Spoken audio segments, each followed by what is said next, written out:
كان هناك رجل ثري يعيش مع زوجته وأولاده في منزل كبير. وفي ذات يوم حدث أمر محزن، فقد فقد الرجل إحدى أبنائه. بحث عنه في كل مكان لكنه لم يجده. أبلغ الشرطة وبعد بحث طويل لم يجدوه أيضا. وبعد يوم جاءته رسالة من مجهول، فتح الرسالة فكانت من خاطف الطفل يطلبون منه فدية مقابل ابنه. لكن الغريب أن تلك الفدية كانت خاتم ذو رأسين كما كان مكتوب في الرسالة، وأعطوه مهلة 10 أيام، إذ لم يحضر الفدية سيفقد ابنه. اضطرت الشرطة أن تستعين بالمحقق ذي اللحية الحمراء الذي حضر على الفور. اطلع على تفاصيل القضية ثم جلس يفكر، وفي النهاية طلب المحقق من الشرطة أن يذهب إلى منزل الرجل في المساء ويتناول مع الأسرة وجبة العشاء. رحب الرجل الثري، وبالفعل ذهب المحقق في المساء، جلس مع الرجل الثري وأسرته على مائدة العشاء. كانت عيناه تدور في المائدة يمنة ويسرى وكأنه يبحث عن شيء، وفجأة توقف عن الأكل. أثار اهتمامه ذلك القلق والتوتر الذي كان يظهر على وجه زوجة الرجل الثري. وفجأة توقف المحقق عن الطعام ونهض مسرعا، يبدو عليه علامات الحيرة الشديدة، ثم خرج دون أن يتكلم. وفي الصباح ذهب المحقق إلى منزل الرجل الثري وقابل زوجة الرجل الثري دون أن يعلم زوجها. قال لها المحقق: يا سيدتي، أرى في وجهك القلق والتوتر، فهلا أخبرتيني بالسبب؟ فقالت له: لا شيء. فقال لها: أعلم أن هذا القلق له علاقة بالفدية التي طلبها خاطف ابنك. احمر وجه المرأة وقالت بصوت مضطرب: لابد أنك أسأت الفهم، فأنا لا أملك هذا الخاتم الملعون ولم أره من قبل. ابتسم المحقق وكأنه وصل إلى هدفه. قال: يا سيدتي، المهلة أوشكت على الانتهاء وسوف نفقد ابنك، فهلا ساعدتيني؟ نظرت المرأة إلى الأرض وتنهدت وقالت له بصوت منكسر: أخبرك، لكن بشرط ألا تخبر أحد.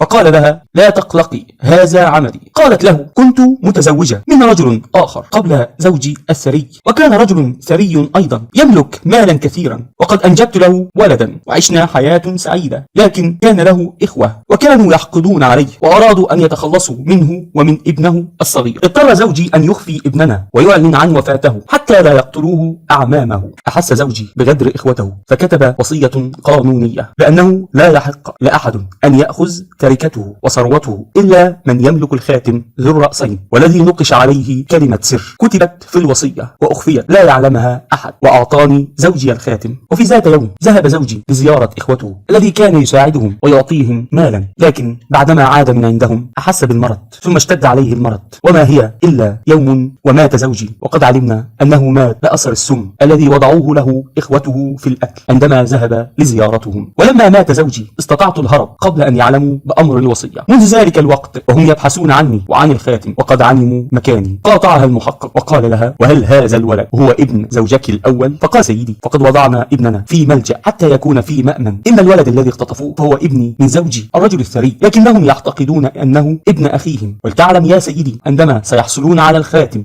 سوف يقتلون الولد حتى يتخلصوا منه تماما، لأنهم يعتقدون أنه ابن أخيهم، وحتى لا يطالب بحقه في ميراث أبيه. وقف المحقق لبعض الوقت يفكر فيما سيفعله، ثم طمأن السيدة وقال لها: لا تقلقي، لن يصيب أحد من أبنائك ضرر، ولن يستطيعوا أن يأخذوا حق ابنك اليتيم، لكن لا بد أن تعطيني هذا الخاتم حتى أستطيع أن أحل هذا الأمر دون أي ضرر، فلقد تبقى يومين من المهلة وسوف نفقد الولد. قالت المرأة: لكن يا سيدي. قاطعها المحقق وقال لها: عليك أن تثقي بي. ووافقت السيدة ووعدته أنها ستعطيه الخاتم في المساء. وبالفعل أعطت السيدة زوجة الرجل الثري الخاتم للمحقق ذي اللحية الحمراء الذي أخذه وبدأ بتنفيذ خطته التي رسمها مسبقا.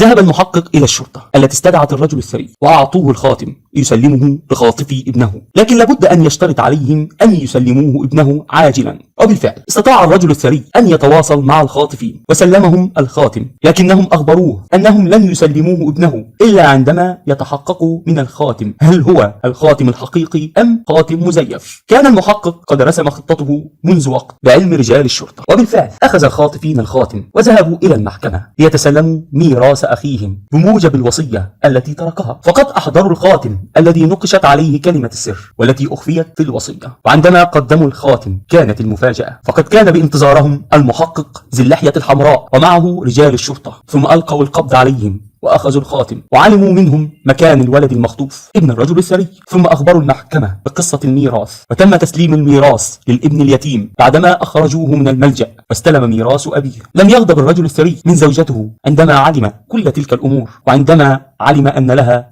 ابن من زوجها الأول، ووافق أن يعيشوا معهم هذا الابن اليتيم. وتم الحكم بالسجن على إخوة الزوج المتوفي بتهمة قتل أخيهم وخطف ابن الرجل الثري ومحاولة الاستيلاء على حق ابن أخيهم. هكذا انتهت القصة. شكرا لكم، ولا تنسوا الاشتراك في القناة، والسلام عليكم ورحمة الله وبركاته.